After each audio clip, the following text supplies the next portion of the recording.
Muy bien, vamos a comenzar nuestro NEMU de la serie de webinars, nuestro webinar de la serie NEMUS Latina número 7.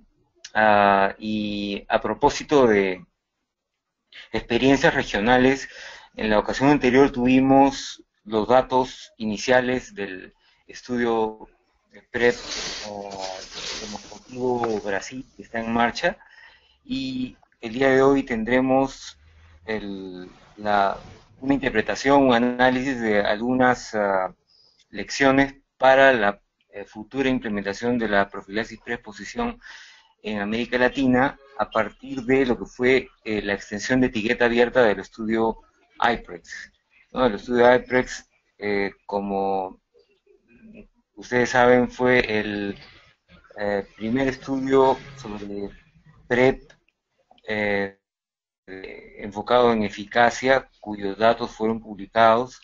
Se desarrolló en población de hombres que tienen sexo con otros hombres y mujeres trans, aunque el número de mujeres trans fue pequeño. Se desarrolló mayormente en población sudamericana, con Brasil, Ecuador y Perú. De hecho, la mayor proporción de su población vino de Perú, y también se desarrolló con personas de Estados Unidos, Sudáfrica y Tailandia. Luego del estudio IPREX en sí, se desarrolló en la mayor parte de los países lo que se llama una extensión de etiqueta abierta, es decir, a las mismas personas que habían participado se les ofreció la posibilidad de eh, seguir recibiendo la posibilidad de exposición, pero ya sabiendo cuál era mejor dicho, solo recibiendo el medicamento, ya sin placebo, sin doble ciego, y sabiendo cuáles eran los datos de efectividad, de eficacia que se conocían, ¿no? Entonces, sobre esa segunda parte del estudio es que el doctor Juan Vicente Guanira nos va a comentar. Bueno, Juan Vicente es médico graduado de Cayetano Heredia, Lima, en Perú, tiene una maestría de Salud Pública con mención en Epidemiología de la Universidad de Washington, más de 15 años de experiencia en investigación y prevención de VIH, ¿no?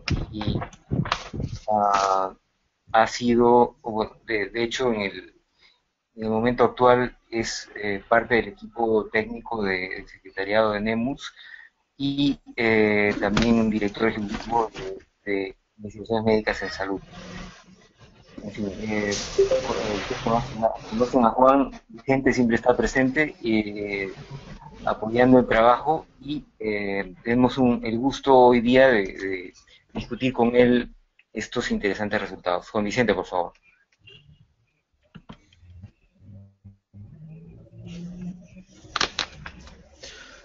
Buenos días con todos y todas. Gracias, Carlos, por la introducción. Como mencionó Carlos, voy a hablar sobre la extensión de etiqueta abierta del estudio IPREX. Como unos antecedentes, bueno, Carlos ha mencionado ya algunas de las cosas. El estudio IPREX fue un estudio que se realizó entre el 2007 y 2010 y fue auspiciado por el NIH y la Fundación Bill. Y la hipótesis era que una combinación de dos antirretrovirales administrados vía oral, una vez al día, a hombres gays, mujeres trans por VIH, pudiera disminuir el riesgo de infección por VIH. Para ese momento esta idea todavía era muy controversial, había mucha oposición, tanto en activistas como en tomadores de decisiones. Ya había habido de otra rama por problemas éticos o problemas en su ejecución. Entonces había mucho problema. Pero a pesar de estos problemas, el estudio IPREX logró salvarlos. Fue el primer estudio que, por ejemplo, divulgó el protocolo a las comunidades, uno de los primeros en discutir el protocolo y sus actividades con la comunidad para que pudieran entenderlo adoptarlo o en qué se está realizando, ¿no? Esto comenzó a hacerse primero en Latinoamérica, principalmente en Perú, y después fue expandido a otros países, a Sudáfrica, Tailandia y Brasil. Primero se ideó para hacerlo en Ecuador y Perú. Entonces, al final, este estudio enroló a 2.499 voluntarios en 6 países, que son Brasil, Ecuador, Estados Unidos, Perú, Sudáfrica y Tailandia. Como les dije, el seguimiento sucedió entre el 2007 y el 2010. Y como resultado, que ya todos lo sabemos, fue que hubo una eficacia del 42% en reducir el riesgo de adquisición de VIH,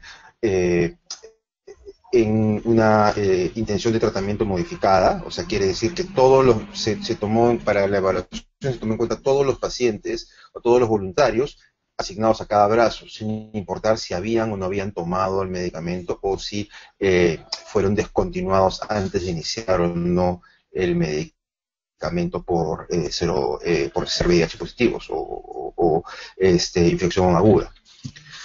La eficacia dependía bastante de la adherencia. Por ejemplo, tomaban más del 90% de sus pastillas, o reportaban tomar más del 90% de sus pastillas, la eficacia aumentaba hasta 73%. Y un subestudio que se hizo midiendo la concentración de medicamento en sangre, en aquellos que se encontró medicamento en sangre, comparados contra aquellos que no se encontró medicamento en sangre, la eficacia era 90, perdón, en aquellos que se infectaron, contra aquellos que no se infectaron, se encontró que la eficacia era 92%. Solo desde detección de medicamento en 50% de los pacientes en caso activo. Esto significaba que al menos eran 50% de las personas que tomaban el medicamento y otro 50% que participó en el estudio decía que tomaba, pero en realidad no estaba tomando, ¿no? Entonces, como podemos ver, la eficacia dependía bastante de la adherencia, de que si la persona estuviera tomando o no el medicamento. No hubo desinhibición sexual, que era uno de los grandes temores que había, que la gente al sentirse más protegida con el PrEP hubiera comenzado a tener sexo o a tener prácticas sexuales más riesgosas para el VIH, para adquirir el VIH. Hubo una leve elevación de creatinina que ya había sido documentado con el uso de tenofovir, leve descalcificación ósea y que no fueron clínicamente significativas y que después de continuar los medicamentos, estos retornaban a niveles basales o casi basales, ¿no?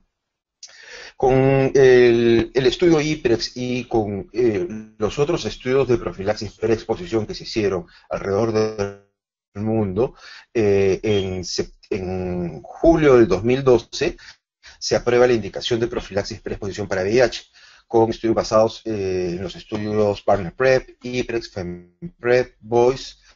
Acá cabe mencionar que el único estudio de estos 4 que se realizó en población de hombres fue el IPREX. Los otros 3, el Partner PrEP, FemPrep y VOICE, se hicieron en población de mujeres o heterosexuales o hombres y mujeres, ¿no?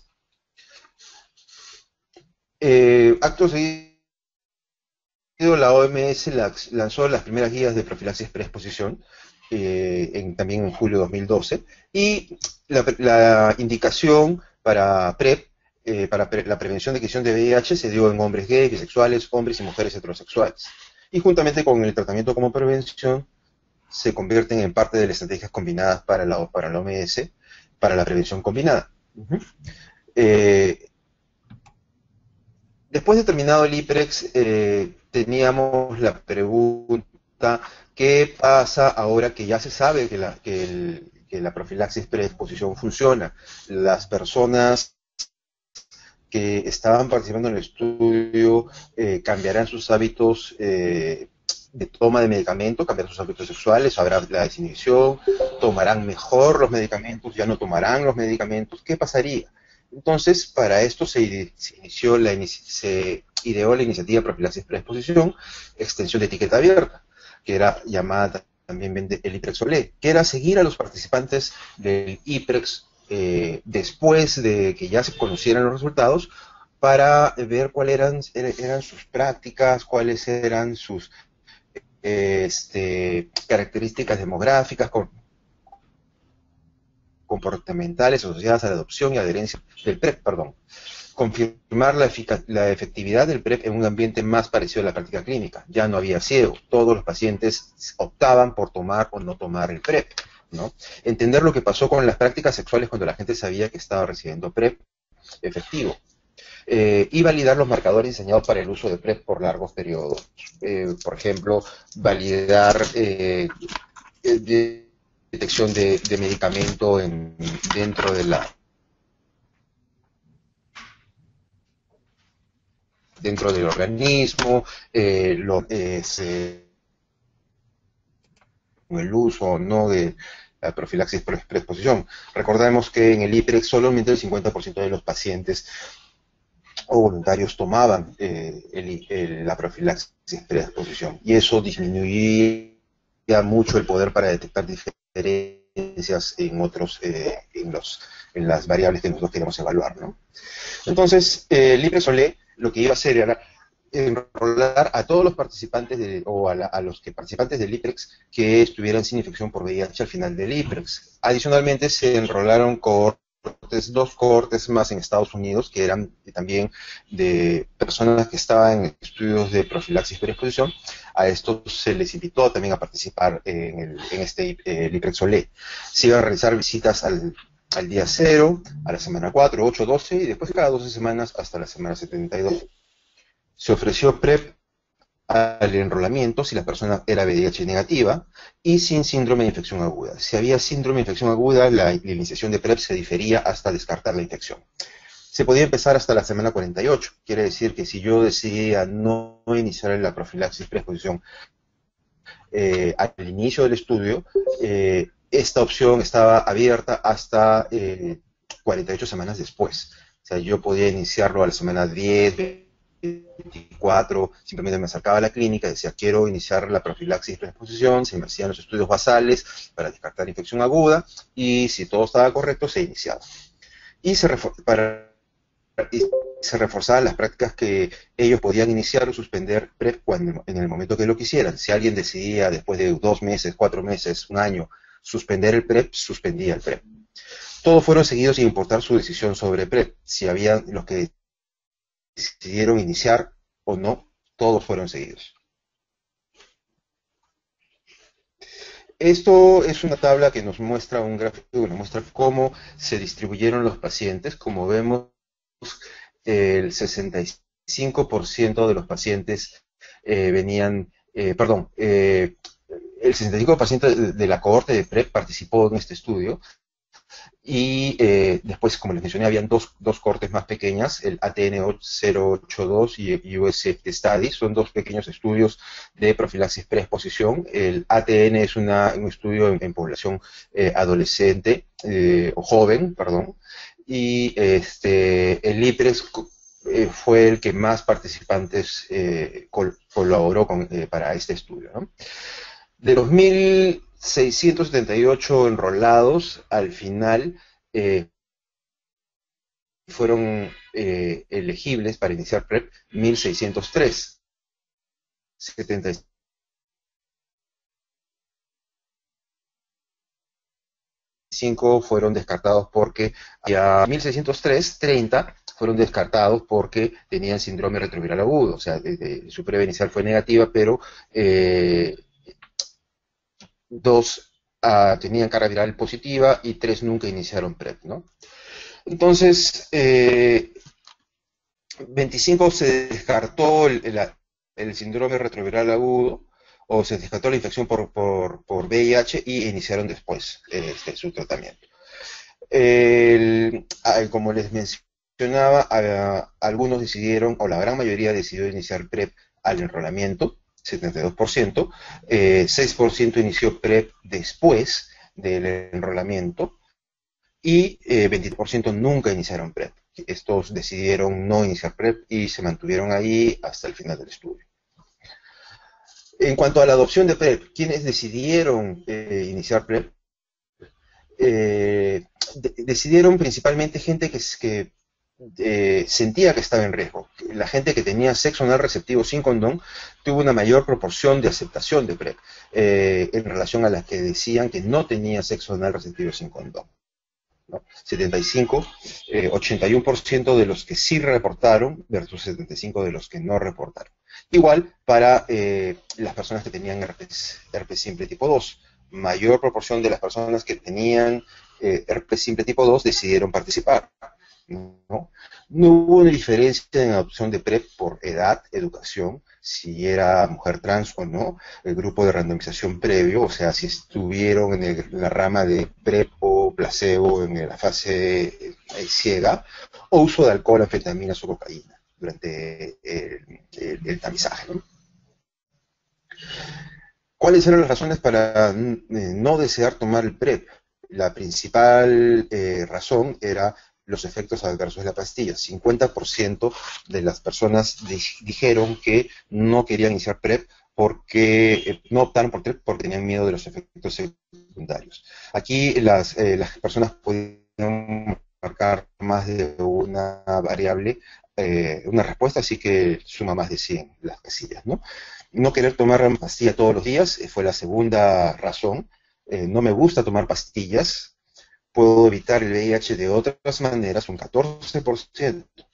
Me preocupa que la gente pueda pensar que soy VIH positivo porque estoy tomando Truvada. Fue un 7%. Y también me preocupa que la gente vaya a saber que yo tengo sexo con otros hombres y o mujeres trans porque estoy tomando Truvada. Estas dos últimas eran como etiquetas estigmatizantes que si me ven tomando Truvada, van a pensar que yo soy VIH positivo, que tengo VIH, sobre todo en países de Latinoamérica, ¿no? Y también la estigmatización hacia las personas gays o travestis que tratan de no revelar su condición para no ser estigmatizados, ¿no? Una de las cosas que se encontró, que se quiso ver, era si es que las personas que tomaban, qué porcentaje de las personas tomaban la profilaxis preexposición durante la etiqueta abierta y esto cómo se correlacionaba con la protección, ¿no? Entonces, para este estudio se dosó la concentración de tenofovir en mancha de sangre para poder ver quiénes o qué proporción de los pacientes estaban tomando la profilaxis preexposición de acuerdo a lo que se establecía. Y para esto se hizo un cálculo usando una cohorte de personas no infectadas con VIH que se les dio por un mes tenofovir, o Truvada, perdón, y se midió cuál era la correlación entre el porcentaje de adherencia y el número de tabletas tomadas, o la concentración de medicamento en la gota seca, en la sangre, en la mancha de sangre seca y el número de pastillas. Y se encontró que se podía determinar, dependiendo de la concentración que encontramos en la mancha, si es que el paciente estaba tomando menos de 2 pastillas o no había detección, menos de 2 pastillas, de 2 a 3 pastillas, y de 4 a 6 pastillas y 7 pastillas a la semana, ¿no? Entonces con esta tabla se podía identificar cuántas pastillas a la semana estaba tomando una persona.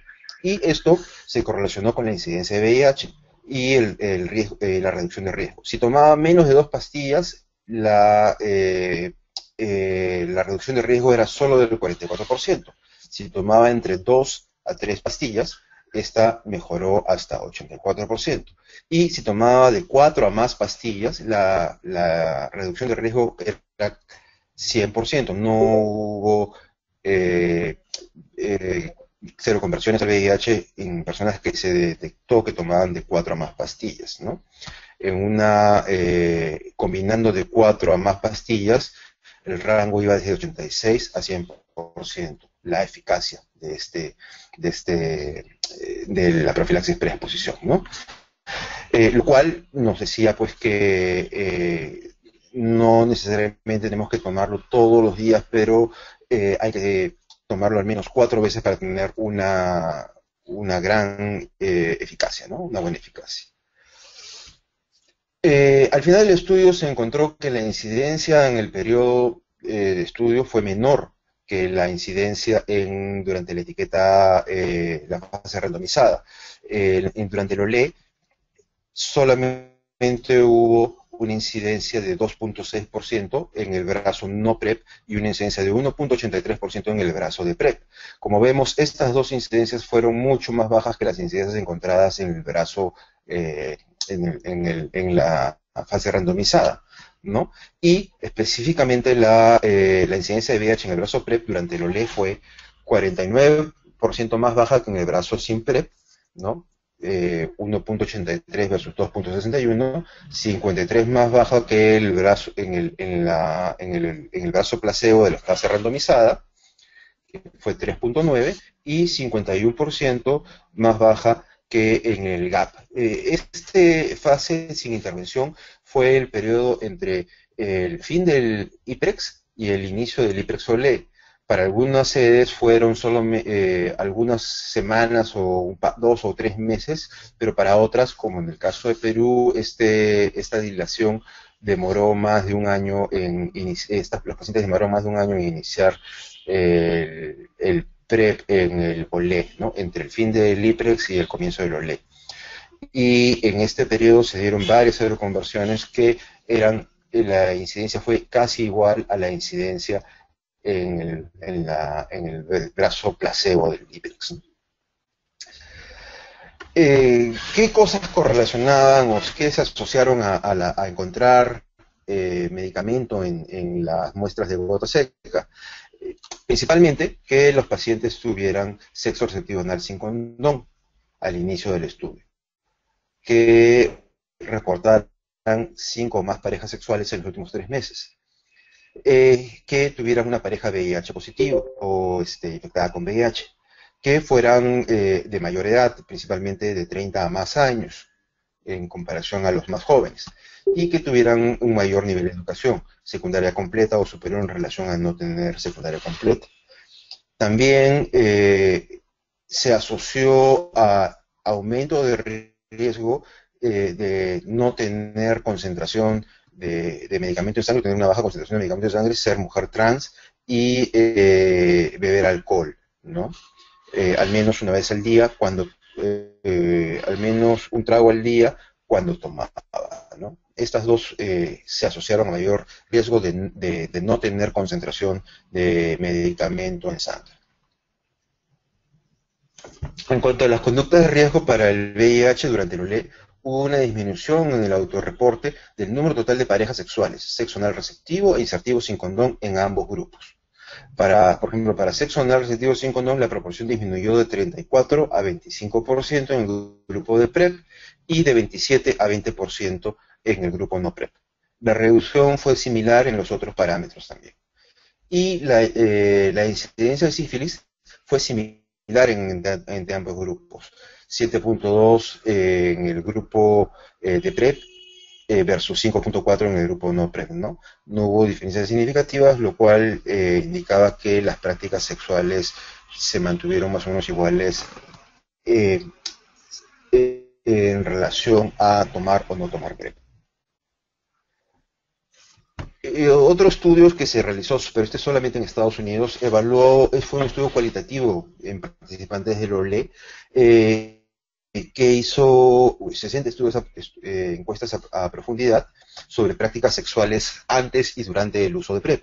Y lo que este estudio cualitativo arrojó fue que antes de iniciar el PrEP, el uso de condón iba entre uso rutinario de condón hasta nunca haber usado condón, ¿no? Las respuestas. Una vez que iniciaron el PrEP, la mayoría no reportó cambios significativos en los hábitos sexuales. Continuaron usando el condón de manera similar. El uso de PrEP, en la mayoría de los casos, no condujo a un incremento de sexo sin condón. Y el uso de PrEP provocó una disminución en el estrés, el temor y la culpa, asociado a la infección por VIH, asociado al riesgo de contraer VIH, ¿no? Lo cual se podía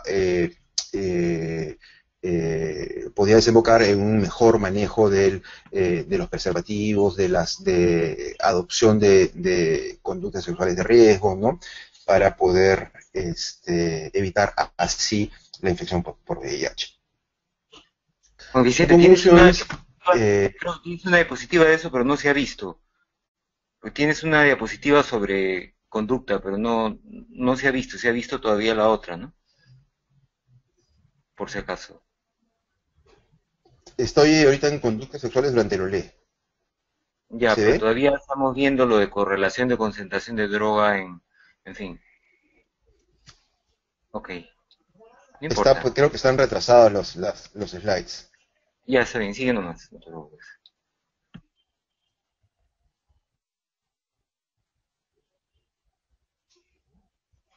Bueno, conclusiones del IPREX-OLE.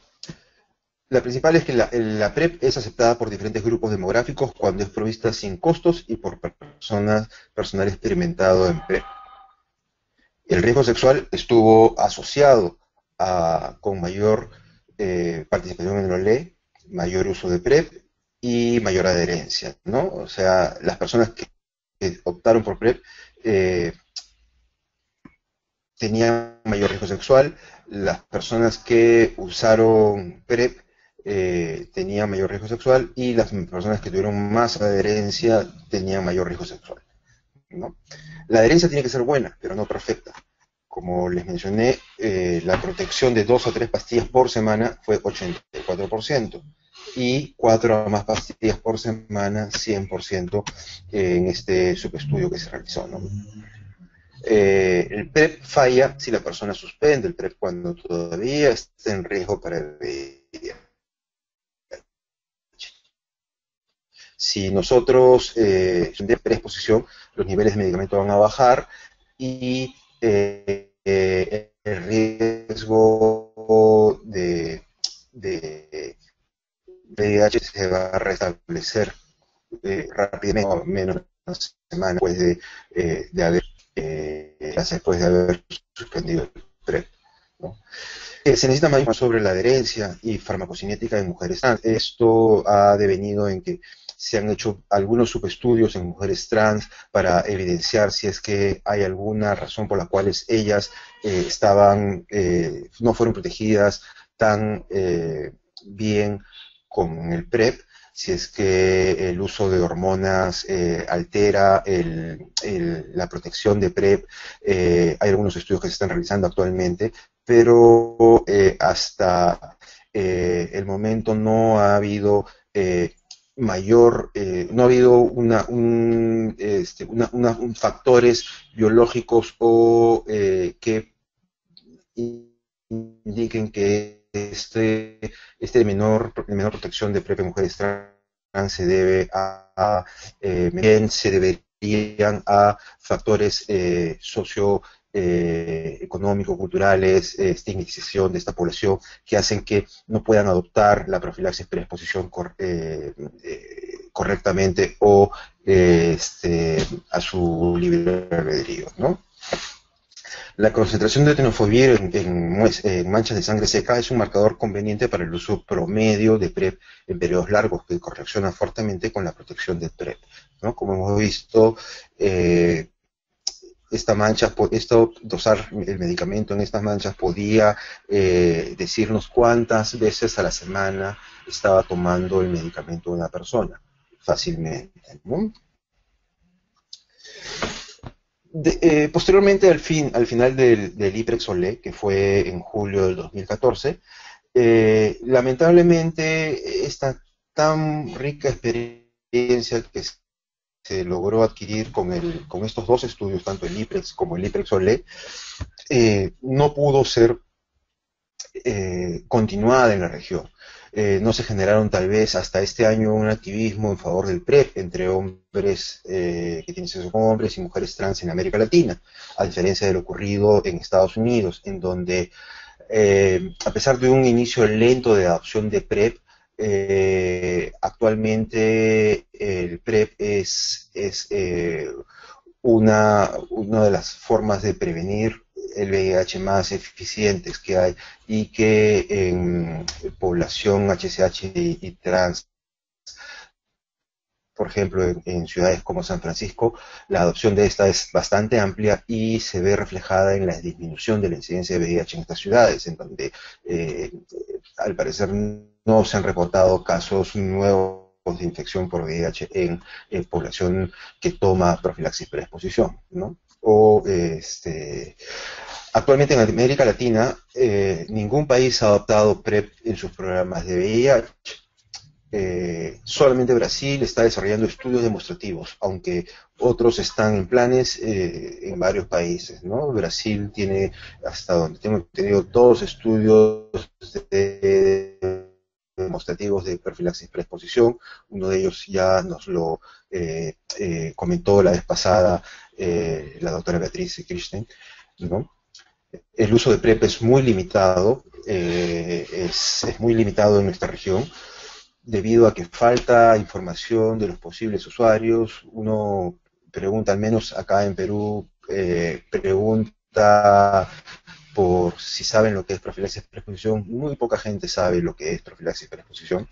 Los costos elevados del medicamento tenofovir emtricitabina en su versión comercial como Truvada, en la región los costos son altos. En el Perú está alrededor de $120 el frasco para un tratamiento mensual.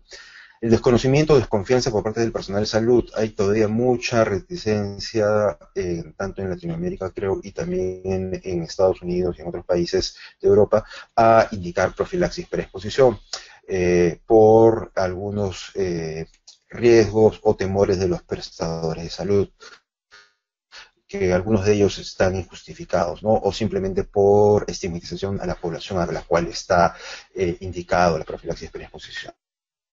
Los de salud no están adecuados para la provisión de PrEP. No existe una estandarización de servicios para provisión de PrEP todavía.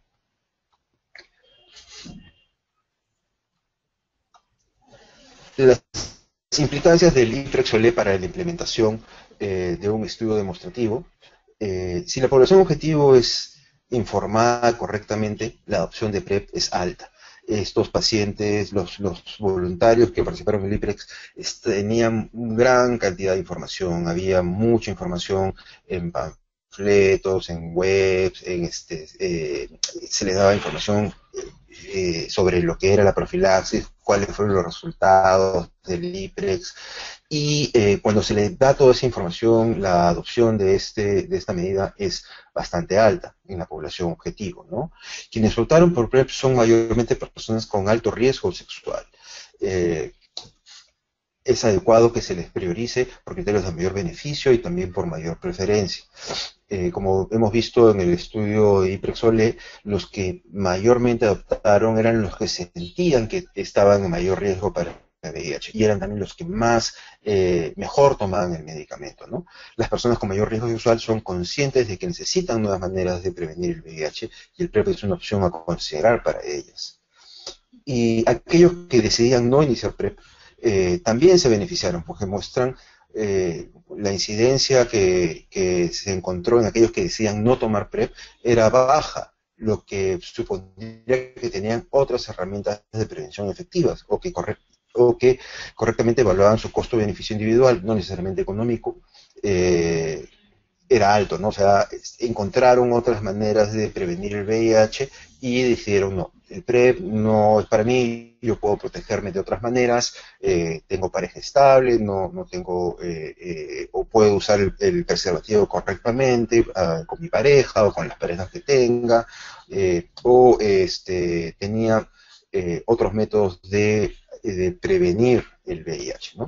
Entre quienes iniciaron PrEP, no parece darse una disminución del uso del condón. El condón se mantuvo estable, el riesgo de tener sexo anal sin preservativo disminuyó a través del estudio del IPREX-OLE, donde la gente, como les mencionaba, ya sabía que estaba tomando profilaxis preexposición, o sea, el medicamento, ¿no?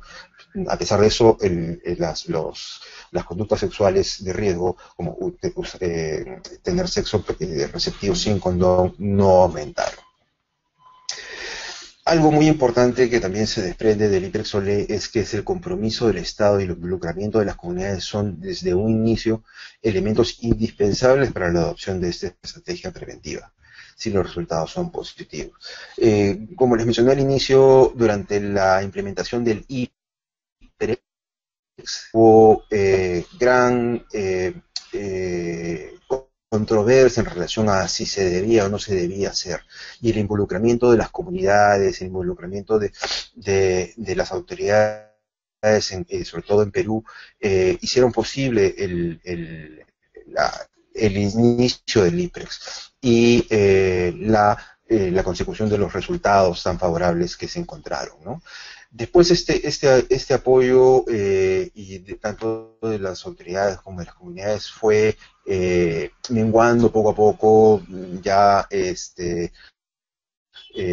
los actores no tenían una voz tan fuerte para poder pedir que esta evidencia se trasladara hacia políticas de salud pública. Entonces, en los últimos años hemos visto como un silencio alrededor del PrEP en la región, que a pesar de que, como mencionó Carlos, el estudio IPREX y el IPREX, más del 80%, el 80% de la población que participó en ese estudio vino de Latinoamérica, vino de Brasil, de Ecuador y de Perú.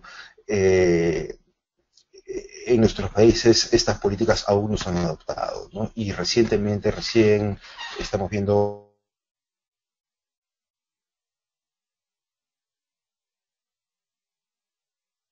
la profilaxis, preexposición y del tratamiento como prevención, ¿no? Entonces, amigos, esto es más o menos lo que fue en un espacio muy corto de tiempo el IPREX-OLE, y cuáles son las implicancias para un futuro estudio demostrativo de profilaxis preexposición en la región, ¿no? No sé si tienen preguntas, comentarios. Los dejo, bueno, para el que lidere la discusión, a Carlos. Gracias. Gracias, Vicente. En realidad no son solo implicancias para estudios demostrativos, sino para la implementación de la profilaxis preexposición en general en la región. Y creo que son datos muy interesantes que confirman cosas que se han visto, por ejemplo, con el estudio PROUD en Inglaterra, ¿no? Con el estudio Pergel en Francia, y bueno, tienen que ver con la autoselección de la comunidad. En realidad han habido, uh, como sabemos desde un inicio, muchas preocupaciones acerca de si la comunidad no va a ser adherente, de si los efectos secundarios van a ser superiores a los riesgos, de si va a haber una alta frecuencia de casos que se enrolan estando infectados, y si esto va a llevar a resistencia, etcétera, ¿no? Pero en realidad se ha visto que eso no ocurre, ¿no? En general, siempre hay el riesgo de que se enrolen algunas personas que ya están en un camino de infección aguda, pero bueno, son siempre un número pequeño. Incluso allí no se observan tantos casos de resistencia. La resistencia se da sobre todo más con encifitravina que con tenofovir.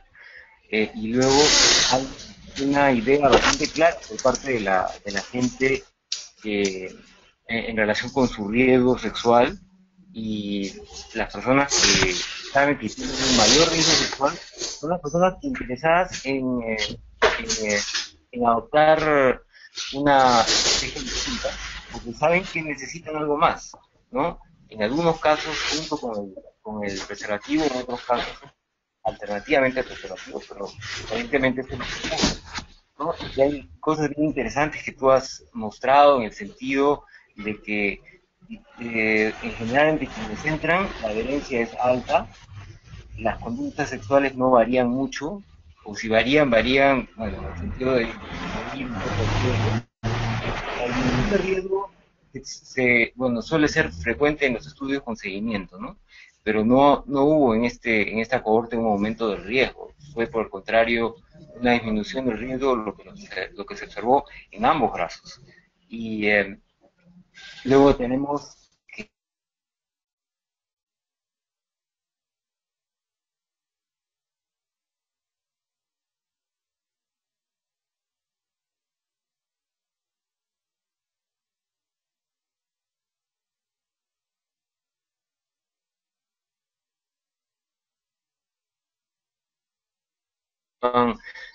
preservativos con frecuencia en las relaciones sexuales anales, podía verse mermada o podía verse de una manera resuelta utilizando PrEP, ¿no? Yo creo que eso ha sido una cosa bastante interesante en la información que tú has brindado.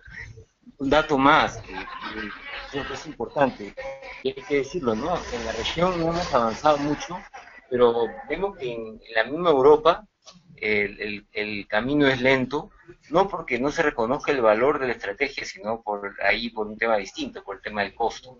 Como el costo de Truvada allí es el comercial más alto, esto, bueno, si bien se ha adoptado en Francia, Inglaterra no tiene todavía el camino claro, aunque esto puede cambiar cuando la patente de Truvada venza, ¿no? Y ya va a vencer pronto. En fin, son temas que son interesantes como para discutir, porque hay temas técnicos y temas financieros que los distintos países consideran. Bueno, no quiero hablar más, tenemos para comenzar una pregunta por parte de César Galindo, entonces la voy a leer. En Guatemala hemos hecho desde 2014 una serie de consultas,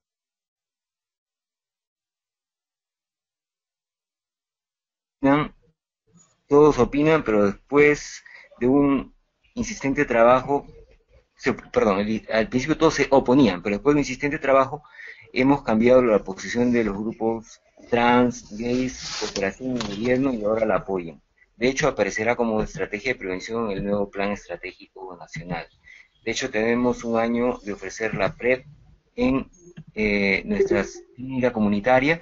Es una pena tener que contar en cada webinar, y Guatemala también lo hace, cuando la mitad de los que estamos acá somos guatemaltecos. Háganos ruido, por favor, porque nuestro proyecto no tiene subvención, es el único comunitario y podemos ser el ejemplo de una estrategia montada desde la comunidad. Bueno, sí, en ese sentido, nuestra disculpa, César, que en realidad el proyecto de ustedes no es estrictamente un proyecto demostrativo, es una iniciativa comunitaria que se ha puesto en marcha, ¿no? Pero, y eso tiene mucho valor, ¿no? De pronto sería bueno que lo formalizaran un poco más y que pudieran, ya nos han presentado la estrategia, la experiencia que tienen, ¿no? Pero creo que, eh, digamos, si le añaden cierta dimensión de formalidad, podría convertirse realmente en un proyecto demostrativo que pueda compartir información específica con para la región. En fin, Juan, no sé si quieres añadir. ¿Aló? ¿Me escuchan? Sí, sí, sí. Ah, ya. Ok. Bueno, en relación, César, sí tienes razón. Eh, la iniciativa que ustedes manejan allá en Guatemala es muy interesante y creo que deberían no solamente difundirla a través de estos webinars, sino de repente publicar esta experiencia que ustedes están teniendo, ¿no? Posteriormente ustedes hablan, bueno, mencionas que allá en Guatemala está a $70 el tratamiento por mes y que va a estar en $33. Es una pregunta, ¿esto es porque están usando Truvada o están usando genéricos de tenofovir intricitabina? Y, eh, y creo que, pero dice que por lo que, de otro lado, nos parece interesante lo que del uso de condón. En relación al uso de condón, realmente los que más optaron por PrEP son los que tenían mayor riesgo, o sea, las personas que que ya tenían prácticas de uso, perdón, de sexo anal sin preservativo, no sexo anal receptivo sin preservativo, ¿no? Aquellas personas que referían eso, o sea, que identificaban que estaban teniendo este tipo de riesgo al VIH, ellos eran los que más optaban por iniciar el PrEP y eran también, como lo mencioné, las personas que más o mejor adherencia tenían al PrEP, ¿no?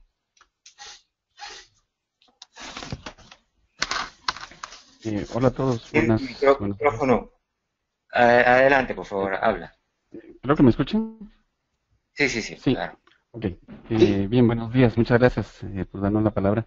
Sí, básicamente quería contar que en este momento nosotros estamos trabajando en colaboración con los Centros de Control y Prevención de Enfermedades de Atlanta para mejorar la intervención que estamos haciendo y también estamos recibiendo asistencia técnica de la OPS. Sí tenemos protocolos, aunque sea una intervención comunitaria, estamos tratando de seguir todo lo que está normado con relación a la implementación de la PrEP. Un aspecto muy interesante es que como es un proyecto tan pequeño y se está financiando con gastos de bolsillo de las personas, pues el número de reclutados es muy bajo. En este momento, pues sí, lo estamos haciendo con Truvada. Tenemos 10 pacientes, pero ya hicimos nuestra primera compra de genéricos. Entonces, genéricos precalificados por la OMS y con el apoyo de la OPS en Guatemala, pues hemos logrado establecer algunos contactos. Lo estamos haciendo con Heterolab y próximamente pues también vamos a hacer una negociación con Cipla para reducir costos. Entonces, esto creo que nos va a ayudar a aumentar la cobertura y el número de personas que puedan estar dentro de la PrEP. Y solo para finalizar, el tema del uso del condón. De hecho, es interesante porque la razón principal por la que la gente está buscando la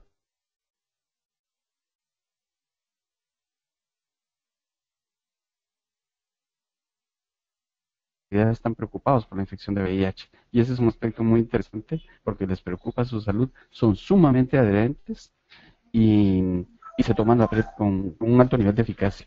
Evidentemente el tema de la adherencia solo estamos evaluándolo pues, a través de consultas en farmacia, pero no tenemos pruebas de laboratorio disponibles. Quizá es algo que tenemos que pensar a futuro.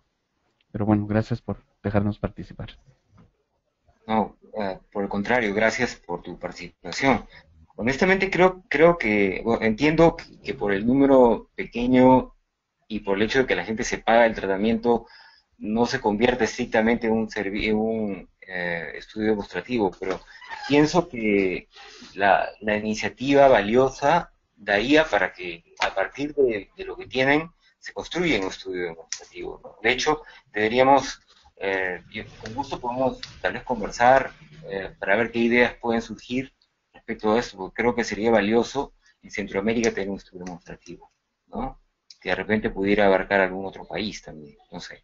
Pero pienso que es algo que debería considerarse y ustedes deberían poder recibir alguna donación tal vez de droga, ¿no? No que no sea necesario comprarla. Ahora, para ser genérica es un poco cara todavía, ¿no? Porque los precios de genéricos pueden eh, llegar a estar por debajo de $10 por frasco. Ustedes a 33 todavía lo tienen un poco alto, pero bueno, supongo que es la ley de oferta y demanda y es un precio seguramente vendido por el laboratorio dentro del país, supongo. ¿Puedes prender tu micrófono? No sé si puedo responder esa pregunta, César. Ok, ¿aló? sí, Carlos, sí, Carlos. Muchas gracias. Justamente Luis, un compañero que está también participando, pues colocaba que estamos en un proceso de trabajo con la Universidad de Columbia en Nueva York para poder mejorar, pues, y convertir nuestro proyecto en un proyecto demostrativo. Y también quería contarles que con el apoyo de la OPS y de la ministra de Salud de Guatemala estamos trabajando para que nuestro proyecto pueda entrar. eh, Bajo el sistema de compras de OPS, lo que nos permitía adquirir la trubada a un costo de aproximadamente $6, la trubada genérica, ¿verdad? Entonces, eso es parte también del trabajo que hemos tenido que hacer para reducir precios y poder aumentar el acceso. Pero nosotros sí pensamos que la población debe de aportar algo a esta intervención. Claro, pues de hecho, bueno, muchas gracias, César. Tenemos otra, eh, pero creo que es Luis, no sé si será parte del mismo grupo de ustedes. Él dice, actualmente se está orientando el proyecto de CASA en Guatemala a hacer un proyecto demostrativo con el apoyo del ICAP de la Universidad de Columbia. De acuerdo, es lo que tú acabas de anunciar. Gracias, entonces. Yo tenía otro comentario o pregunta para Juan Vicente.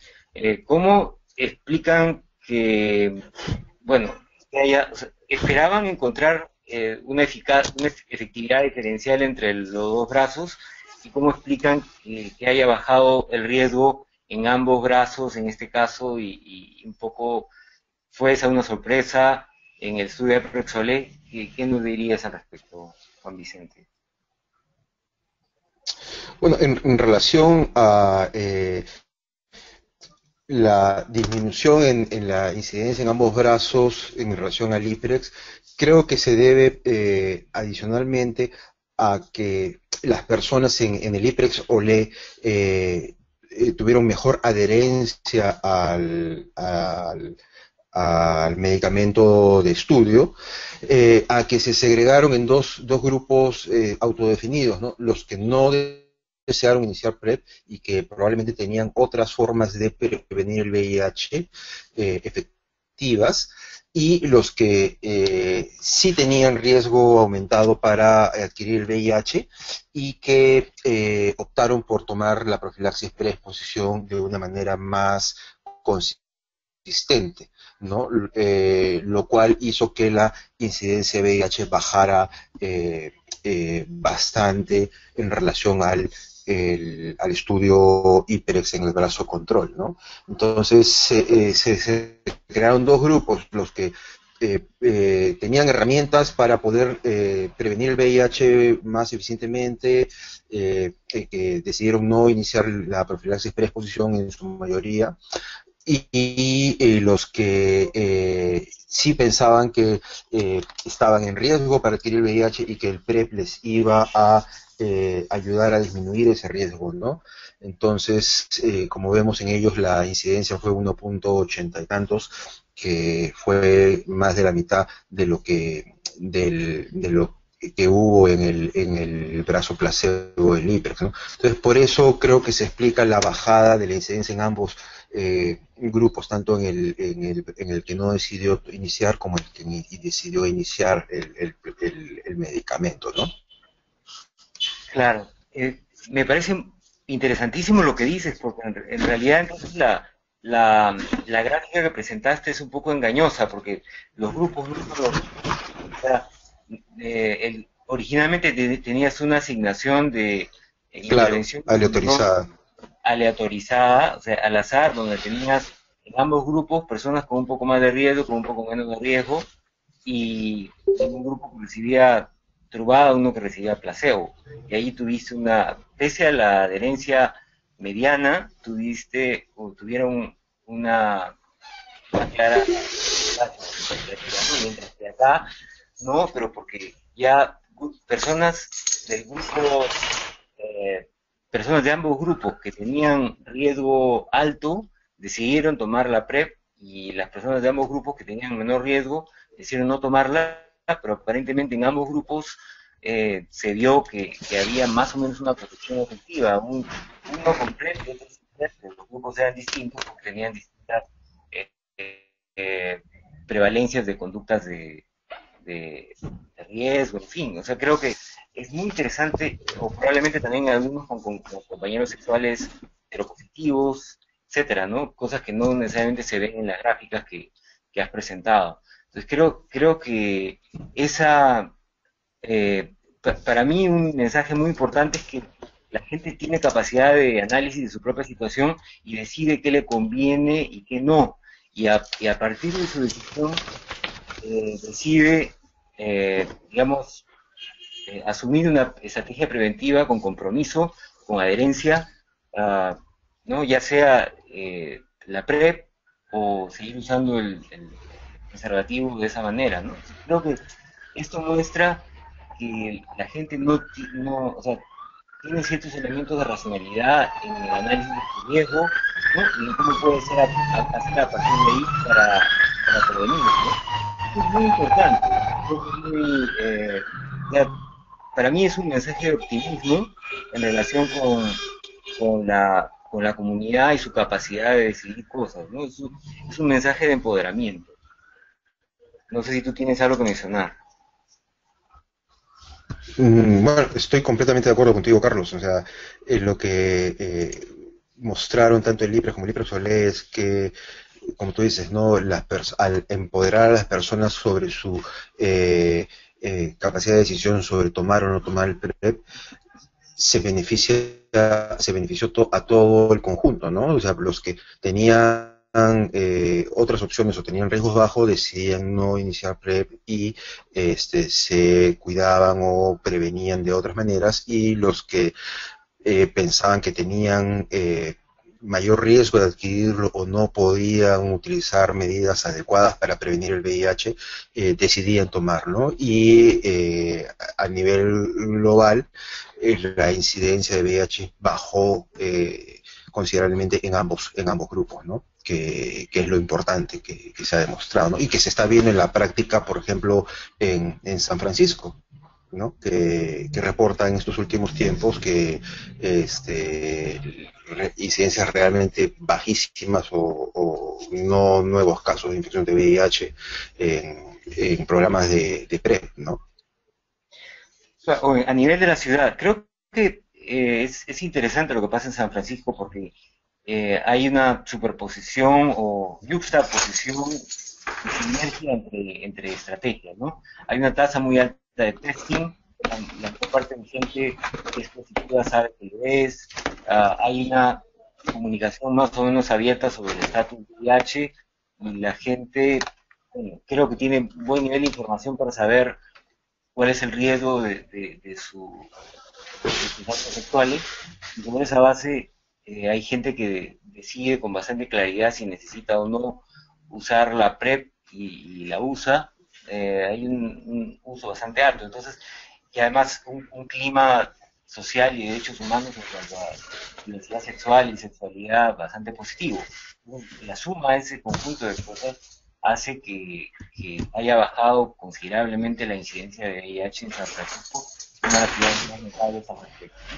Creo que toda esa información es en realidad muy importante. Y en fin, nosotros solo para, digamos, pues ya tenemos que cerrar, estamos participando de una iniciativa que esperamos pueda concretarse pronto para un estudio, para estudios demostrativos paralelos en Brasil, en México, en Perú.